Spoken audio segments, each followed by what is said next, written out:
This is the Mediterranean Sea. It's the largest inland sea in the world and it's famous for all of its stunning beaches and islands, but unfortunately also makes headlines with many refugees trying to cross the sea in an attempt to enter Europe. In today's video we will take a look at the huge contrast that this stunning part of the world is dealing with. So let's look at this map. It shows us that the incredible sea is in between 22 countries across 3 continents.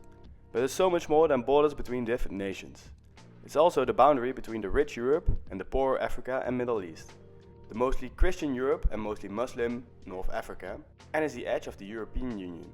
The Mediterranean Sea was originally only connected to the ocean by the Strait of Gibraltar, but nowadays is also accessible via the Suez Canal. Over here in Turkey, the Bosporus Strait connects it with the Black Sea, which is technically a part of the Mediterranean, but is most often seen as a new inland sea because of its size and the small entrance. The opening of the Suez Canal opened new routes for cargo ships, mainly to enhance the trade between Asia and Europe. On the other side, the Strait of Gibraltar is just 14.2 kilometers or 8.9 miles in width at its narrowest point. And it was controlled by the United Kingdom out of their overseas territory of Gibraltar, but nowadays is open for crossings. The Mediterranean is mostly famous for its incredible beaches and cities. Barcelona, Valencia, Venice, Monaco, Naples, Athens, Beirut, Tripoli, Tunis and Algiers, just to name a few. Most people probably have never realized that all these cities are on the coast of the same sea.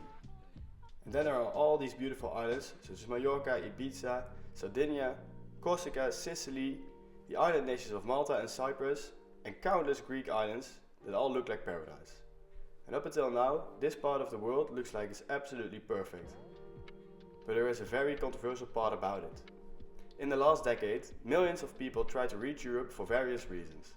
Part of them are sub-Saharan Africans who are seeking an opportunity for a better life in Europe.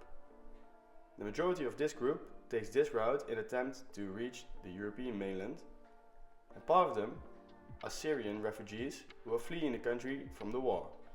They were mainly taking this route, together with refugees from Afghanistan and Iraq. One of the shortest crossings to reach the EU is right here between Turkey and Greece. And that's why many stunning Greek islands have transformed into huge refugee camps over the last years. The International Rescue Committee reports that there are 214,000 refugees stuck on Greek islands.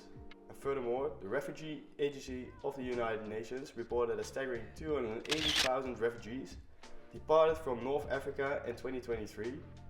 Most often, these people try to cross the Mediterranean in inflatable boats without the ability to swim, and as expected, too many of them didn't reach the shore. The European Union protects its maritime borders and has their own coast guard called Frontex. These vessels often collect otherwise helpless refugees at sea.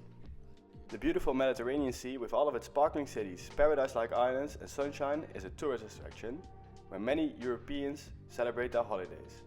They lie on the beach and the same water that they enjoy so much means a border and a struggle for others. Today we saw how a simple image of a map may look like it doesn't really mean that much, but often there are many differences that are waiting to be spotted. So here are 11 more maps that divide our world.